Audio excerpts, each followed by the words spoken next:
Greetings. What's up, everybody? And we're going to talk to you about, no, we're not. In unison, we're going to talk. We could try that again. Yeah. I'm Cory. I'm Kelsi, and we're going to talk today about what makes good editing and try to help you figure out how you can identify it in the movies that you watch. I've been an editor for 20 years and no one's ever asked me, what makes good editing? It's hard to articulate it. It's very hard. Good editing, more often than not, is invisible. My body's gone. If it's good, you're probably not noticing it. The editing that you're going to notice specifically the most is bad editing. I did not. Oh, hi, Mark. It feels so natural that it just goes under the radar. Now, of course, there are exceptions to every rule, and sometimes editing can be blatantly obvious as a stylistic choice. But you don't want to overuse it because then it's going to take the viewer out of the story. If you start noticing, I'm watching a movie, you're not immersed in what's happening in the film anymore. And then we haven't done our jobs very well as editors. I'm gonna reformulate my thought because I lost it. The train left the station. You can't talk about great editing without talking about Walter Murch. He edited the Godfather films, Apocalypse Now. He's the GOAT. Walter Murch created what he calls the rule of six. 6 different goals that an editor should have, stratified by priority. And the number 1 is emotion. All other goals are secondary. And sometimes you can break the technical rules to meet that goal of capturing the right emotion. The code is more what you call guidelines than actual rules. But by and large, it's an intuitive art form. It's instinctive. It is technical also, but a lot of that isn't necessary to know as a viewer if you want to watch and just try to start noticing where editing is happening.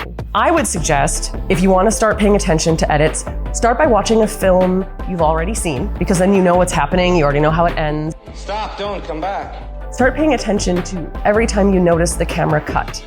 Is the camera moving? Is something in the frame moving? Is someone's head turning? Are their eyes shifting? And then when the cut happens, is the very next shot you see from that person's point of view, what their head turned toward, what their eyes are looking at? Or is that movement on the screen directing you towards where your eyes are going to look in the next shot?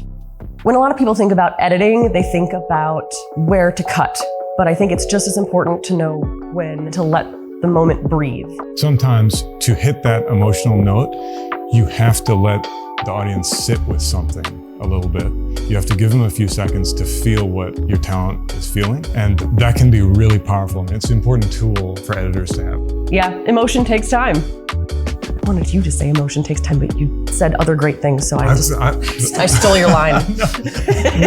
Some of my favorite examples, The American and Road to Perdition. These films both do a great job of knowing when to let the moment speak for itself. We translate some of that even to short-form social work. Like, for example, the instant ads that ran around December, we had sentimental moments to hold a shot for a few seconds, which generally, in a 15-second ad, you don't do very much. A 15 or 30-second ad, it's like a very tiny scale, where a lot of the same principles are there. Pacing is everything. Pacing is how you get the story to translate into something that the viewer can understand. You can have amazing cinematography, you can have superb acting, you can have wonderful music, you can have great script, and all of these things can shine on their own. And editing is really what cohesively pulls it all together into something that translates well to the viewer. In recent years, I feel like a lot of these are just heavily digital. They're just building everything in the computer. So less focus is on the pacing through editing. I'm not opposed to technological advances. Just the type of editing that I'm really drawn to feels very organic. And a lot of films that are very heavily CGI just feel flat to me, and no amount of editing seems to lift it into that humanness.